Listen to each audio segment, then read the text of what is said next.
যে মাদক গ্রহণ করে তার সবচাইতে বড় এফেক্ট হয় তার ব্রেনে। আচ্ছা, একটা মানুষ দেখেন লুঙ্গি খুলবে হাজার মানুষের সামনে, 1000 টাকা দিলেও খুলবে না, আছে না নাই? এই লোকটা যদি ব্রেনটা নষ্ট হয়ে যায় তো লুঙ্গিটা খুইলা মাথায় বাইন্দা বাজারের উপর দিয়ে হাঁটতে থাকে।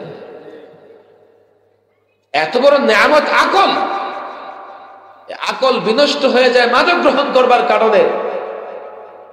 বলেন দেখি, আমরা চিন্তা করি রাতের বেলায় না জানে লুঙ্গিটা খুলে গেল কিনা, সেই জায়গায় আকল নষ্ট হয়ে গেলে এই যুবক এই লুঙ্গি মাথায় বেঁধে বাজারে ঘুরতেও দ্বিধা করে না। এত বড় সম্পদ আকল মাগলুব করে দেয়, নষ্ট করে দেয় মাদক। মসজিদ ভিত্তিক মাহফিলগুলোর গুরুত্ব একটু আলাদা, ভিন্ন গুরুত্ব থাকে। কেন? এই মসজিদগুলো আবাদ করা গেলে সমাজ আবাদ হবে, সমাজ যখন আবাদ হবে রাষ্ট্র আবাদ হবে। কথা ঠিক না বেটে?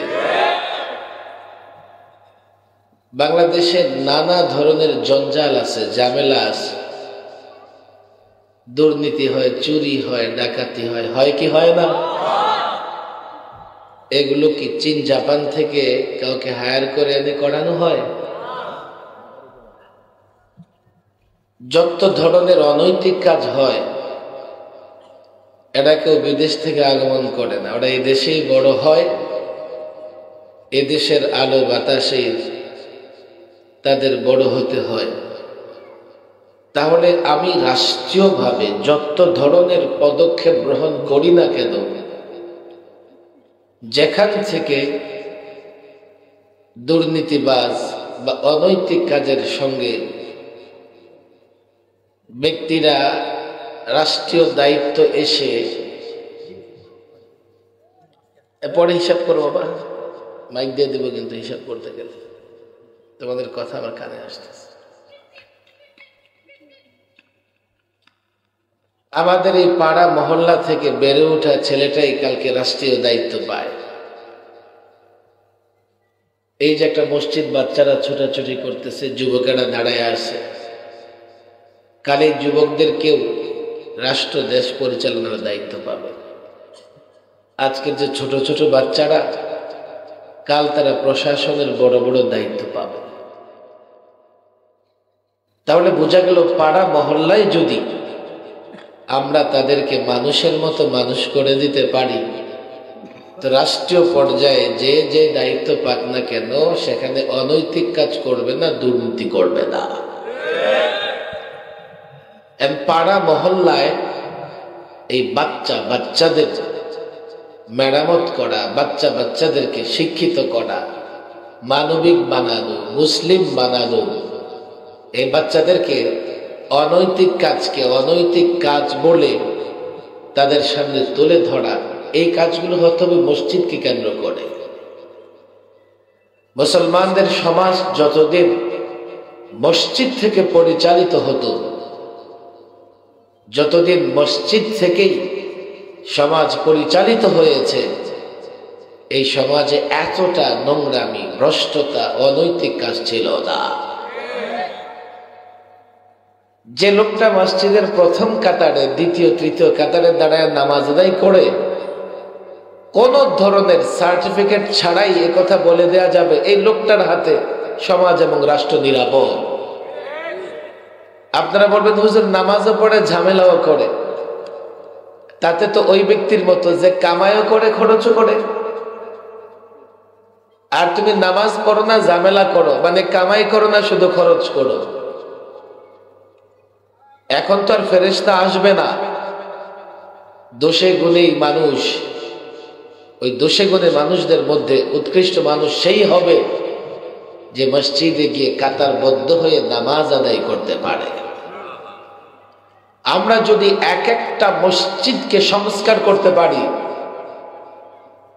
মসজিদ সংস্কার করা, আবাদ করার মানে কি? যোগ্য ইমাম রাখবেন, ইমাম সাহেবকে যথাযথ সম্মাননা দিবেন। 2, মসজিদ আবাদ করার মানে কি? যেই মহল্লায় মসজিদ, এই মহল্লার সকল বালেগ পুরুষ মসজিদে গিয়ে নামাজ আদায় করবে, বাচ্চারাও যাবে, যখন বড়রা মসজিদমুখী হবে, বাচ্চারা নিঃসন্দেহে মসজিদমুখী হবে। এই যে বাচ্চারা মাহফিলে ঘোরাঘুরি করতেছে, ওরাও মসজিদে যায়, যায় কি যায় না? ছোটকাল থেকে মসজিদে না গেলে তারা তো মসজিদমুখী হবেই না কোনোদিন। আজকে আমাদের বড় দুর্ভাগ্য, যখন থেকে মসজিদমুখী না হয়ে আমরা ক্লাবমুখী হচ্ছি, মাজার আর বাজারমুখী হচ্ছি, তখন সমাজের নানাভাবে নিয়ন্ত্রণ চলে যাচ্ছে ইয়াবাখোর গাঞ্জাখোরদের হাতে। আপনাদের ২৫০০-এ তো ইয়াবাখোর নাই,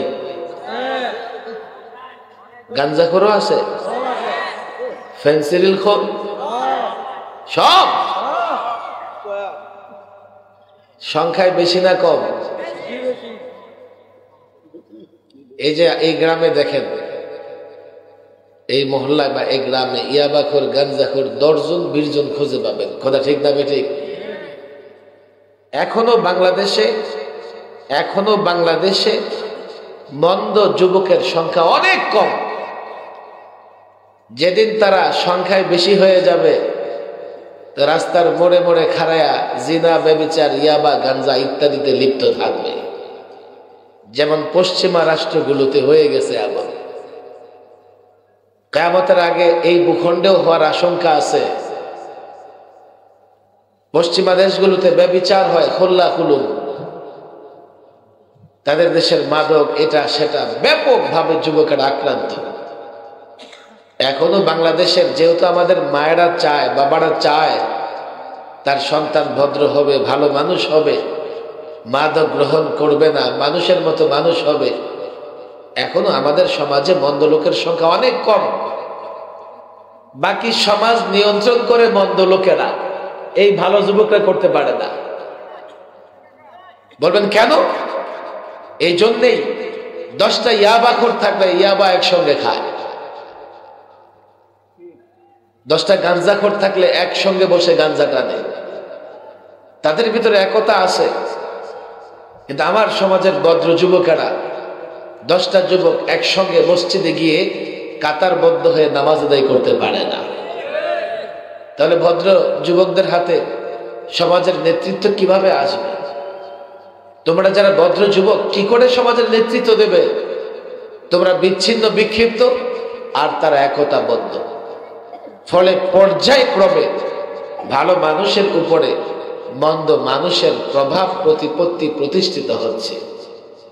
আপনাদের বলে যাই, এই মসজিদ ভিত্তিক যদি সমাজ ব্যবস্থা প্রতিষ্ঠিত করতে পারেন, মুসলমানদের উন্নয়ন, অগ্রগতি, মুসলমানদের কল্যাণ, সহযোগিতা, সব সিদ্ধান্ত হবে মসজিদ থেকে। মসজিদের মুসল্লিরা সিদ্ধান্ত নেবে। মসজিদের যারা জামাতের সঙ্গে নামাজ আদায় করে, তাদের ভেতরে একতা তৈরি হবে। তখন দেখবেন এই সমাজ একটা সঠিক পথে অগ্রসর হবে। মন্দ লোকেরা এই সমাজে প্রভাব প্রতিপত্তি প্রতিষ্ঠা করতে পারবে না। এটা ভিন্ন আলোচনা। তবে এইভাবে যদি এক একটা মসজিদ আমরা আবাদ করতে পারি, বাংলাদেশের 4 থেকে 5 লক্ষ মসজিদ যদি আবাদ হয়ে যায়, আমি তো পরিষ্কার বলি, তখন আর আন্দোলন সংগ্রাম লাগবে না। প্রত্যেক মসজিদে দাঁড়িয়ে মহল্লার যুবকেরা বলে দিবে, ইসলাম শান্তির ধর্ম, ইসলাম চাই, বিনা রক্তপাতে বাংলাদেশে ইসলাম প্রতিষ্ঠিত হবে। যদি মসজিদ ভিত্তিক সমাজ ব্যবস্থা গড়ে তুলতে না পারো, খবরদার, ইজ্জতের সঙ্গে এই সমাজে থাকতেও পারবা না, থাকতেও পারবা না। কাল তুমি চারিত্রিক সার্টিফিকেট আনতে যাবে এমন ব্যক্তির কাছে যার নিজেরই চরিত্র নাই। জন্ম সনদ আনতে যাবে এমন ব্যক্তির কাছে যার নিজেরই জন্মের ঠিক ঠিকানা নাই। মন্দ লোকদের প্রভাব প্রতিপত্তি সমাজে চলে আসবে। তখন তুমি ভদ্র যুবক, তোমার প্রয়োজনে মন্দ লোকের সামনে নতজানু হয়ে দাঁড়িয়ে থাকবে, তোমার কোনো মান সম্মান থাকবে না। মন্দ মানুষেরা ভদ্র মানুষের সম্মান বুঝে না, মন্দ মানুষেরা শিক্ষিত মানুষের সম্মান বুঝে না, মন্দ মানুষেরা দাড়ি পাকা বুজুর্গের মর্যাদা সম্মানও বুঝে না। কথা ঠিক না বেঠিক? সুন্দর, আপনার একটা মসজিদের প্রোগ্রামে এত লোকজন এসছেন, মাশাআল্লাহ, অনেক চাঁদা আদায় হয়েছে। প্রথম আপনাদের বলেছি, একজন যোগ্য ইমাম খতিব রাখবেন। 2, ইমাম খতিবকে স্পষ্ট বলে দেবেন যে কোরআন সুন্নাহ অনুযায়ী যা আমার প্রয়োজন সব বলবেন। এমন যেন না হয় আপনি ব্যক্তি, আপনার দলের বিরুদ্ধে কোনো কথা গেছে তো আপনি ইমামের 14 গোষ্ঠী উদ্ধার করে ফেলেছেন। আচ্ছা, ডাক্তাররা সবসময় রোগীর মন মতো চিকিৎসা করে? রোগী যদি নিজের দলের হয় রোগীর মন মতো চিকিৎসা করবে? আপনি গেছেন আপনার দলীয় ডাক্তারের কাছে, ডাক্তার সাহেব পরীক্ষা নিরীক্ষা করে দেখলো পেটের ভিতরে টিউমার, পেট কাটা লাগবে। এখন যেহেতু দলীয় ডাক্তার, সে কি বলবে? আরে তুমি আমার দল করো, পেটটা তোমার কেমনে কাটে, থাকো, পেট আমি কাটতে পারবো না, এই টিউমারে ব্রাস্ট হয়ে তার মরতে হবে। সত্যিকার অর্থে দলীয় ডাক্তারও যদি ভালো মানুষ হয়, আরে তাড়াতাড়ি শোক, 24 ঘন্টা অপারেশন করাতে হবে তোমাকে। আলেমদের কথাগুলো সব আপনার মন মতো হবে না। আমরা এক একজন এক এক রোগে আক্রান্ত। আজকে আলেম নামাজ নিয়ে কথা বললে বেনামাজি বলবে আমার বিরুদ্ধে কথা বলছে, আলেম মাদক দিয়ে কথা বললে মাদকখোর বলবে আমার বিরুদ্ধে কথা বলছে, আলেম ঘুষ নিয়ে কথা বললে ঘুষখোর বলবে আমার বিরুদ্ধে কথা বলেছে, আলেম সুদ নিয়ে কথা বললে সুদখোর বলবে আলেম আমার বিরুদ্ধে কথা বলেছে। আলেম যখন ইসলামী হুকুমতের নিয়ে কথা বলবে, সেকুলারিজম বলবে আমার বিরুদ্ধে বলছে, ন্যাশনালিজমরা বলবে আমার বিরুদ্ধে বলছে, ডেমোক্রেসি ওলারা বলবে আমার বিরুদ্ধে বলেছে, সোশ্যালিজম ওলারা বলবে আমাদের বিরুদ্ধে বলেছে। অথচ কারো বিরুদ্ধে নয়, আলেম কোরআনের পক্ষে কথা বলেছে। ক্লিয়ার আলেমকে বলে দেবেন। আমার আগে মাওলানা ওয়াজ করতেছিলেন, আমার বলতেছে হুজুর আমি তো 3 মাস গুম ছিলাম। আলেমটা কি অপরাধ করেছে 3 মাস থেকে গুম রাখতে হবে? আমরা জাতীয়ভাবে কাজ করি, আমাদের কিছু অপরাধ আছে। যদি মনে করো তোমরা আমাদের কিছু অপরাধ আছে, আমরা বলেছি দেশের মোড়ে মোড়ে মূর্তি বানায় যুবকদের ঈমান নষ্ট করা যাবে না, এটাই তো আমাদের অপরাধ। আমরা বলেছি প্রত্যেকটা মুসলমান বাচ্চার জন্য কোরআন শিক্ষা বাধ্যতামূলক করতে হবে, এটাই আমাদের অপরাধ। আমরা বলেছি কসাই মোদিকে আমরা স্বাগত জানাতে পারবো না, এটাই আমাদের অপরাধ। 3, মুরব্বীরা তো মসজিদে যাবেনি, এই যুবকদের ধরে ধরে মসজিদে নিয়ে যাবেন, মসজিদে নিয়ে যাবেন। এই যুবকেরা বুঝে না যে মসজিদে গেলে শান্তি কতটা পাওয়া যায়। যদি তারা বুঝতো তো মসজিদে যাবার জন্য মারামারি করত। পৃথিবীর কোথাও শান্তি নাই। মসজিদে গিয়ে যদি আল্লাহর কুদরতি পায়ে সিজদা করতে পারেন প্রকৃত অর্থে, তবে আজকাল নামাজে মজা পায় না কেন জানেন? আমরা তো ওদেরকে উজু করতেও জানি না, অনেকে ফরজ গোসল করতে হয় কেমনে এটাও জানি না। আবার অনেকে নামাজে দাঁড়ায়া তেলাওয়াত যে করি তার উপর লানত পড়তে থাকে, কারণ তেলাওয়াত এমন করে পড়ে এর অর্থ বারবার বিনষ্ট হয়ে যাইতেছে। যখন যোগ্য ইমাম রাখবেন, আপনাদের মুসল্লিদের তেলাওয়াত বিশুদ্ধ করে দেবে, আপনাদেরকে ওযুর তালিম দিবে। 50 বছর ধরে উযু করে এমন মুসল্লি আছে এখনো উযু করা শেখে নাই, আছে না নাই? 50 বছর ধরে ঘর সংসার করতেছে, এখনো ফরজ গোসল কেমনে করবে তাও জানে না। সূরা ফাতিহা বিশুদ্ধ নাই অনেকে। যোগ্য ইমাম যদি রাখেন তাতে সম্মানই বেশি দেওয়া লাগলে সমস্যা নাই, পুরো সমাজকে পরিবর্তন করে ফেলবে। আর শান্তি চাইলে মসজিদ ভিত্তিক শান্তি হবে। এই তো মাহে রমাদান আসতেছে, এখন থেকে যুবকেরা বৃদ্ধ সবাই পাক্কা ওয়াদা করে ফেলেন, এখন থেকে একটু একটু মসজিদে যাতায়াত বাড়াবেন। রমাদানের পুরো মাস, 1 মাস 1 ওয়াক্ত মসজিদ থেকে দূরে থাকবেন না। এখন থেকে কোমর বেঁধে ফেলেন। রাজি আছে তো ইনশাআল্লাহ? না শুধু ওয়াজ শুনলেই চলবে? একটা মাসই তো, 12 মাসের 1 মাস মাত্র রোজা। আমরা মনে করি কি হ্যাঁ হ্যাঁ আমাদের উপর কত কিছু আল্লাহ চাপাই দিছে। হিসাব করে দেখেন কি চাপাই দিছে। 24 ঘন্টায় মাত্র 1.5 ঘন্টা নামাজ পড়া লাগে, বাকি 22.5 ঘন্টা আপনার। আপনি খাচ্ছেন, ঘুমোচ্ছেন, ঘুরছেন, কামাই করতেছেন। একটাই তো ফরজ প্রত্যেকদিন আদায় করা লাগে। আর কি ফরজ আছে? রোজা বৎসরে 1 মাস, হজ জীবনে একবার, যাকাত সম্পদের মালিক হওয়া লাগবে, নেশাব পরিমাণ মালের মালিক। শুধু নেশাব পরিমাণ মালের মালিক হলেই যাকাত ফরজ হয় না, 1 বৎসর অতিক্রান্ত হওয়া লাগবে। 1 বৎসর অতিক্রম করার পরে যা বাঁচে সব যাকাত দিয়ে দিবেন? কয় না, পুরো বছর ইচ্ছে মতো খান, হালাল পথে খরচ করেন, বৎসর শেষে যা বাঁচবে ওই বাঁচা টাকাও পুরো দিতে হবে না, 40 ভাগের 1 ভাগ যাকাত দিলেই চলবে। কথা ঠিক না বেঠিক? এরপরে যাকাত দিতে কত সময় লাগে? আপনি 40 কোটি টাকা দিলেও 2-4 মিনিটে দিয়ে দিতে পারবেন। কত কত রিল্যাক্সে আমরা ইবাদত করতে পারি। রমাদান আসতেছে, এমন এক মাস, আল্লাহু আকবার, যেই মাসের প্রতিটা দিন জান্নাতকে সুসজ্জিত করা হবে।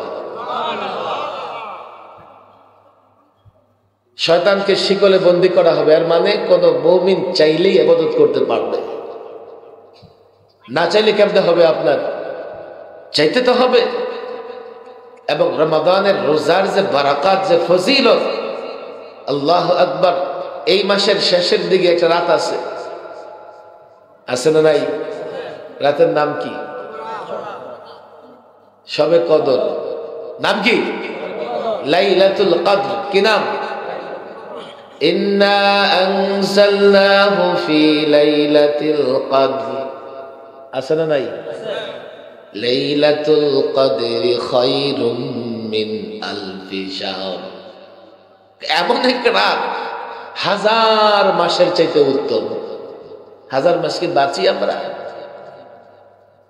হুজুর এক রাত কেমনে খুঁজে পাবো? একেবারে সিম্পল। শেষ দশকের বেজর রাত্রি কয়টা রাত্রি? 5টা রাত্রি। 5 রাত্রিতে ইবাদত। হুজুর 5 রাতও কি সারা রাত ইবাদত করতে পারবো? কোরআন কি ধরে বলে দেয় যে সারা রাত ইবাদত করো। সেই রাতেও বিশেষ কিছু ইবাদত করো। সাধারণ যে ইবাদত করো সে ইবাদত তো আছেই, এর চেয়ে বিশেষ কিছু বাড়তি কিছুক্ষণ তেলাওয়াত করো, কিছুক্ষণ নামাজ আদায় করো, দোয়া কান্নাকাটি করো। আল্লাহ চাহে তো সারা রাত ইবাদত করার সওয়াব পেয়ে যাবা। রমাদানের রোজা আসতেছে, এই যুবকেরা সবচেয়ে বড় ভীতু। আমাদের সমাজে অনেক যুবক আছে রমাদানের রোজা রাখে না। রোজার কথা বলে এখনই উঠে চলে যাবে। হুজুর কি বলেন এগুলো? সম্ভব নাকি? আমি তাদের প্রায় বলি, দেখো মাদ্রাসায় যাও, গিয়ে দেখো 9 বছরের বাচ্চা রোজা রাখতেছে। মরে নাই তো, একজনও মরে নাই, তুমি মরবা কেন? হুজুর এত কষ্ট।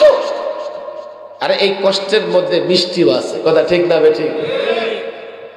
ইয়া আইয়ুহাল্লাযীনা আমানু কুতিবা আলাইকুমুস সিয়াম কামা কুতিবা আলাল্লাযীনা মিন ক্বাবলিকুম লাআল্লাকুম তাত্তাকুন।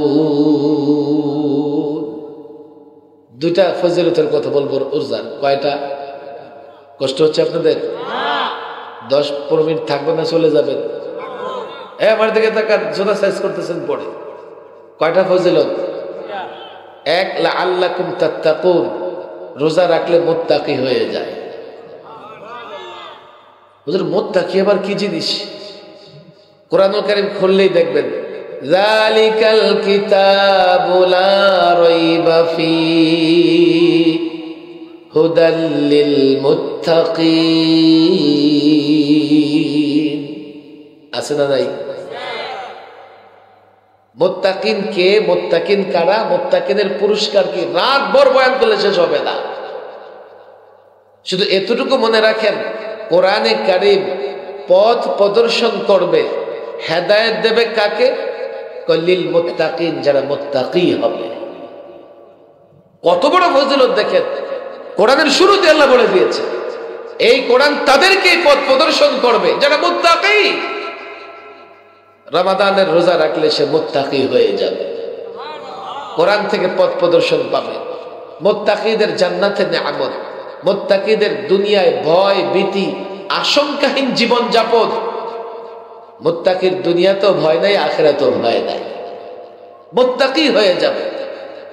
এই আলোচনাটা আজকে থাক, আরেকদিন করব। আমি শুধু যুবকদের বলতে চাই, বর্তমানে ইউরোপ আমেরিকার নানা বিজ্ঞানীরা, চিকিৎসা বিজ্ঞানীরা মুসলমানদের রোজা নিয়ে গবেষণা করেছে। এই যুবক, ভালো করেছো, তোমরা তো ভয়ে রোজা রাখো না। রোজার এই গ্রামের যুবকরা রাখে, হ্যাঁ রাখতে পারে। আমি ঢাকার শহরের যুবকদের কথা বলতেছি। রমজান আসলেই হোটেল সালাদিয়া ওপেন হয়। হোটেলের নাম কি? রাস্তার মোড়ে মোড়ে দেখবেন সালাদিয়া হোটেল বানায়। একটু পর পর মুখ মুছে মুছে এক একজন বের হইতেছে। আমি নাম দিছি হোটেল সালাদিয়া। সালাদিয়া রেখে রেখে হোটেল বানায়।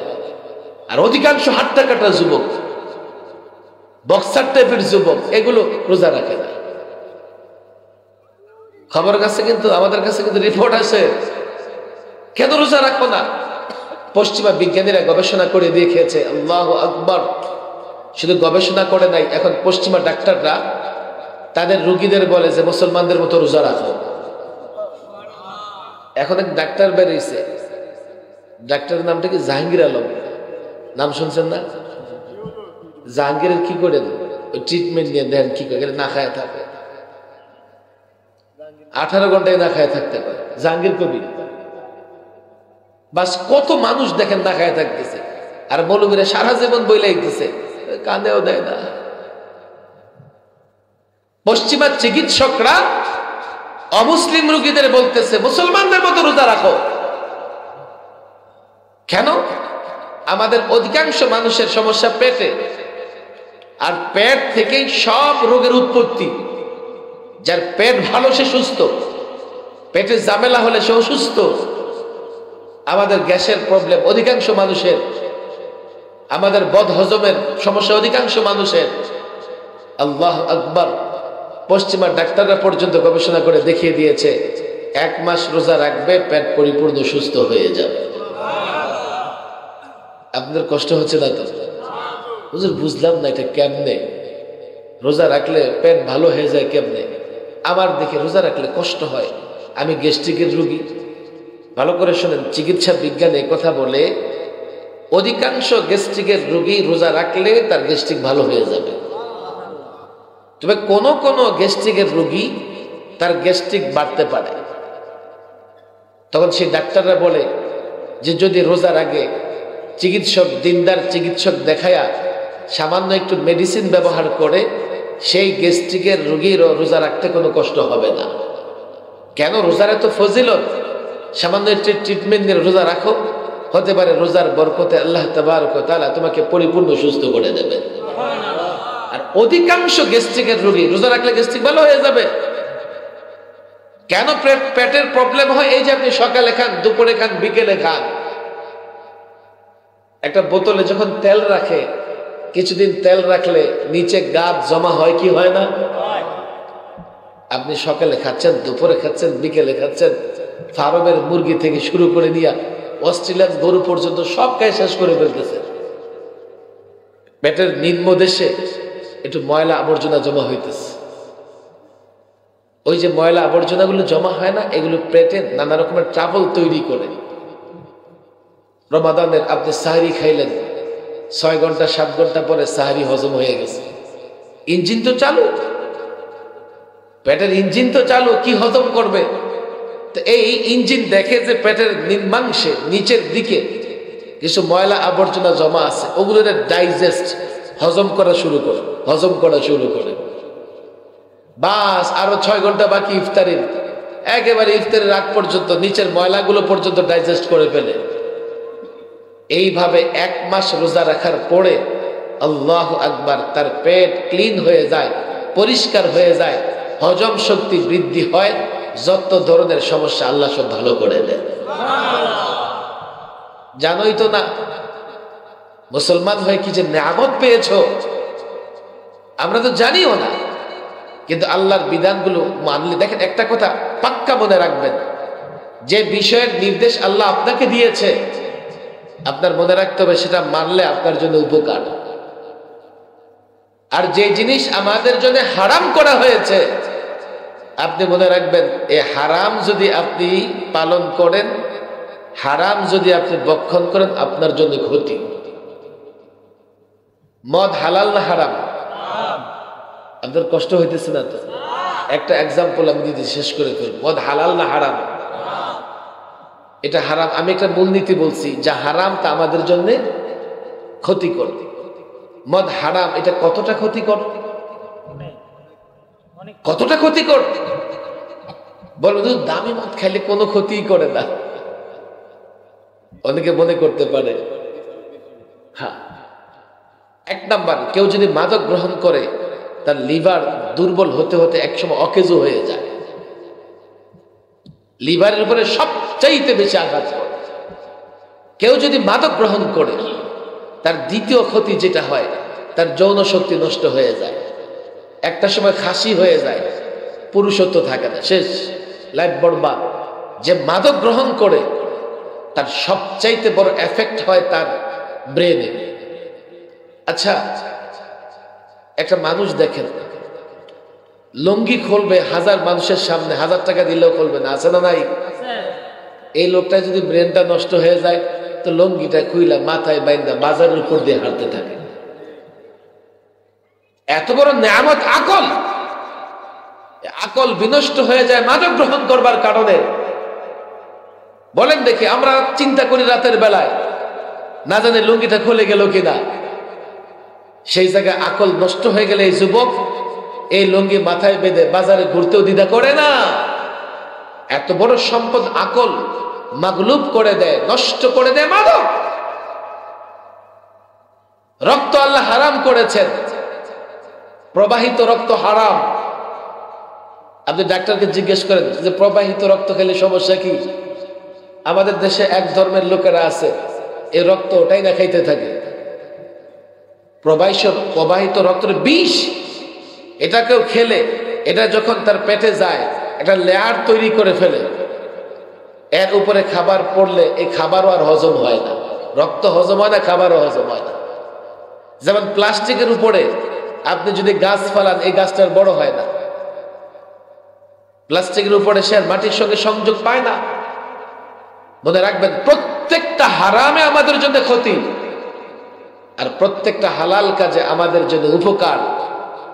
আল্লাহ পাকের যে নির্দেশ আমাদের জন্য, এটা দুনিয়ার জন্যও কল্যাণের, আখিরাতের জন্যও কল্যাণের।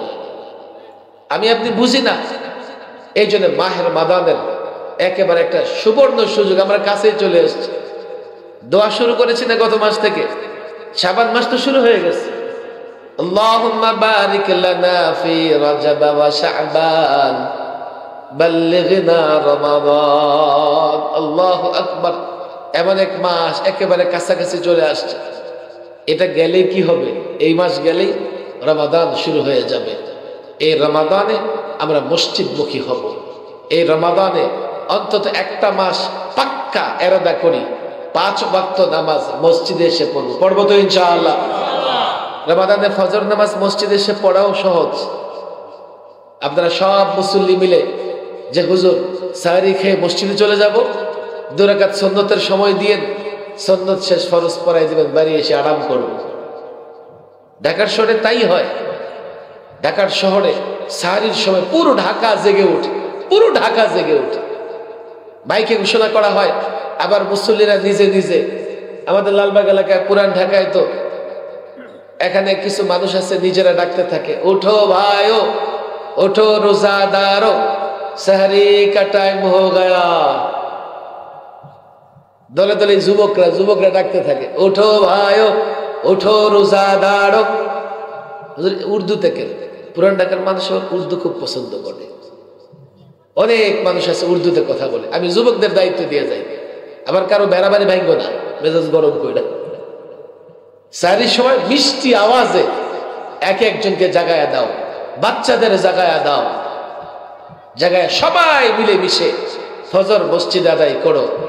যতদিন আমরা মসজিদমুখী না হব, হাজারো ওয়াজ মাহফিল হবে, ইসলাম থাকবে না। মসজিদমুখী হলে আমাদের দেখবো যে ধীরে ধীরে ইসলামও আমাদের ভিতরে থাকবে। অনেক রাত হয়ে গেছে, ওয়াজ খুব বেশি করার দরকার কি? যতটুকু করছে আমল করবো তো ইনশাআল্লাহ। আমি যুবকদের বলে, মসজিদমুখী হও, মসজিদমুখী হও, মসজিদমুখী হও। মসজিদকে সমাজ পরিচালনার কেন্দ্র বানাও, কেন্দ্র বানাও। অ্যাডভোকেট সাহেবকেও বলবো, অন্য কোথাও না। রাসূল সাল্লাল্লাহু আলাইহি সাল্লাম মসজিদে নববী থেকে গোটা দুনিয়া শাসন করেছে। ভালো কাজ যদি হয় মসজিদ থেকে করা যাবে, সমস্যা কি? বলে হুজুর কোরআনে কি রাজনীতি আছে? একটা প্রশ্ন আসে, আমি যখন বলছি মসজিদ থেকে সব কাজ করা যাবে, আচ্ছা কোরআনে রাজনীতি নাই, না থাকলে তুমি মুসলমান রাজনীতি কেমনে করো? কোরআনে জানাই তাকে মুসলমান করতে পারে? মানুষের কল্যাণে যদি রাজনীতি হয় সেই রাজনীতি মসজিদ থেকে করা যাবে, আর মানুষের কল্যাণে যদি রাজনীতি না হয় সেই রাজনীতি মুসলমানদের ভূখণ্ডের কোথাও করা যাবে না। সমাজের প্রত্যেকটা কাজ মসজিদ থেকে করেছেন খোদ রাসূল সাল্লাল্লাহু আলাইহি ওয়াসাল্লাম, রাষ্ট্র পরিচালনা করেছেন। তবে খেয়াল রাখতে হবে, আবার ওই বাহিরে যা করেন মসজিদে তা করবেন না। কিন্তু সাগত সাহেব বলছে মসজিদ থেকে সব কাজ করতে, মারামারিটাও মসজিদে করা লাগে। বড় ঠান্ডা মাথায় আদব, মসজিদের আদবের খেয়াল করে আমরা মসজিদ থেকে দ্বীনি কাজ, সামাজিক কাজ পরিচালনা করতে পারি। যতদিন পর্যন্ত মসজিদের মুসল্লিদের মাধ্যমে সামাজিক এবং রাষ্ট্রীয় কাজ পরিচালিত না হবে, কোথাও দুর্নীতি চুরি বন্ধ হবে না। মসজিদের মুসল্লি চুরি করতে পারে না। আরে ভাই, যখন ঝড় তুফান আসে সব দুর্বল ঘর পড়ে না কিছু ভালো ঘর পড়ে? ঝড় তুফান আসলে সব কলা গাছ পড়ে না, মাঝে মধ্যে আম গাছ বট গাছও পড়ে। কিনলে ভাই বট গাছ কি কলা গাছের মতো নাকি? তুফান আসলে শুধু দুর্বল ঘর, দুর্বল গাছ না, শক্তিশালী গাছও পড়ে। যে সমাজে দুর্নীতি ব্যাপক হয় সেই সমাজে শুধু মন্দ লোকেরা দুর্নীতি করে এমন না, ভালো লোকেরাও দুর্নীতিতে জড়ায়া যায়। এটা বাস্তবতা হতে পারে, কিন্তু এখনো আমরা মসজিদের মুসল্লি নামাজি ব্যক্তির উপরে আস্থা রাখতে পারি। কথা ঠিক না ঠিক? আল্লাহ তাবারক ওয়া তাআলা এই মসজিদকে খুব দ্রুত নির্মাণ কাজ চলতেছে। কেন্দ্রীয় মসজিদ যেহেতু আপনারা সহযোগিতা করেছেন, আর মসজিদ আল্লাহর ঘরে দান করবেন, মাহফিল দরকার, কিন্তু যখন যান ৫-৬ হাজার টাকা দিয়ে যাবেন। আল্লাহু আকবার। রাসূল যখন হাদিস বর্ণনা করলেন যে মান বানা মাসজিদান লিল্লাহ, কেউ যদি আল্লাহর জন্য মসজিদ বানায়, বানাল্লাহু বাইতান ফিল জান্নাহ, আল্লাহ তাবারক ওয়া তাআলা তার জন্য জান্নাতে ঘর বানায়া দেন। সুবহানাল্লাহ। দুনিয়ায় মসজিদ বানাবেন আর জান্নাতে আপনার জন্য ঘর হবে। জান্নাত কই? জান্নাত আসে না নাই? খুব বেশি সময় লাগবে জান্নাতে যাইতে? খুব বেশি সময় লাগবে না, খুব দ্রুতই জান্নাতে যেতে পারবেন। এটা কেমনে হুজুর? আরে আজকে যদি আপনি মারা যান, একটা বাড়ি বানাইতেছেন, 1 বছর লাগবে বাড়ি বানাইতে, আর এখন মারা গেলে সকালে আপনারা কবরে দিয়ে আসবে। কথা ঠিক না ঠিক? যদি 3টা সওয়ালের জবাব ঠিক মতো দিতে পারেন, ফেরেশতা কি বলবে? নাম কানাউমাতিল আরুস, এরে ঘুমা, নবদুলহানের মতো ঘুমা। আর আরেক ফেরেশতা জান্নাত থেকে বিছানা এনে বিছায়া দিবে। সুবহানাল্লাহ। 6 ঘন্টাও লাগবে না জান্নাতের নিয়ামত ভোগ করতে। আর বাড়ি বানাইতে তো 1 বছর লাগে। হুজুর কবরে আর কি, আসল জান্নাতে কেমনে যাব? আসল জান্নাতেও দেরি হবে না তোমার জন্য যেতে, যদি জান্নাতি হয়ে থাকে। হুজুর কেমনে দেরি হবে না? এই যে তোমাকে ফেরেশতারা ঘুম পাড়ায় দিবে জান্নাতের বিছানায়, ইসরাফিল সিংহায় ফু দিবে, তখন তোমার ঘুম ভাঙবে। এক ঘুমে কবর জগৎ শেষ। 13 পাইবে না কেমনে গেছে? হিসাব নিকাশ শুরু হয়ে যাবে কিয়ামতের দিন। সেই দিনটা হবে 50,000 বছরের মতো একটা দিন। এই দুনিয়ার দিনগুলোর মতো কতদিন হবে? এবার বুঝেন কতদিন অপেক্ষা করতে হবে। কিন্তু যে নেককার হবে তার কাছে মনে হবে এই আসর থেকে মাগরিব, আসর থেকে মাগরিব, হাসরের ময়দানে উঠবে, আল্লাহু আকবার, দৌড়ে হাউজে কাউসারের পাড়ে যাবে, রাসূলুল্লাহ পানি পান করাই দিবেন, জান্নাতে যাবার আগ পর্যন্ত আর তার পিপাসা লাগবে না। হিসাব নিকাশ এত সহজ হয়ে যাবে, দ্রুত হিসাব নিকাশ দিয়া পুল সিরাত পার হয়ে জান্নাতে চলে যাবে। খুব বেশি দিন বাকি না। যখন রাসূল বললেন যে মসজিদ বানাবে দুনিয়াতে, তার জন্য জান্নাতে ঘর হবে, সাহাবায়ে কেরাম কি বলছেন জানেন? আমাদের অনেকের কাছে এই প্রশ্ন থাকতে পারে, হুজুর আমি কি মসজিদ বানাইতে পারবো? দিন আনি দিন খাই। সাহাবায়ে কেরাম গরিব ছিলেন না? হে রাসূলুল্লাহ, আমাদের জন্য কি মসজিদ বানানো সম্ভব? তখন রসুল কি বলছেন জানেন? যে পাখির বাসার মতো মসজিদ বানাবে সেও জান্নাতে বাড়ি পাবে। পাখির বাসার মতো মসজিদে কে নামাজ পড়বে? এর মানে হচ্ছে পাখির বাসা পরিমাণ মসজিদ নির্মাণেও যদি অবদান রাখেন, একটা ইট পাখির বাসা পরিমাণে, একটা ইট দিয়েও যদি আপনি মসজিদ নির্মাণে অবদান রাখেন, এই অবদানের কারণে জান্নাতে আপনাকে বাড়িয়ে বানিয়ে দিবেন আল্লাহ। কথা ঠিক না বেঠিক? এই জন্য খুব দ্রুত যাতে মসজিদটা নির্মাণ হয়ে যায়, সেজন্য আমরা যার যা পাখির বাসা পরিমাণ দান করব। একটা ইট, দুইটা ইট, পাঁচটা ইট। এই গ্রামে হাজার হাজার মানুষ আছে, আপনারা চাইলে আগামী 2 মাসের মধ্যে দোতলার কাজ কমপ্লিট হয়ে যাবে। এই কাজটাও করব, বাকি মসজিদে গিয়ে নামাজ আদায় করে মসজিদ আবাদ করবো। আল্লাহ তাবারক ওয়া তাআলা তৌফিক দান করুন। অনেক রাত হয়ে গেছে।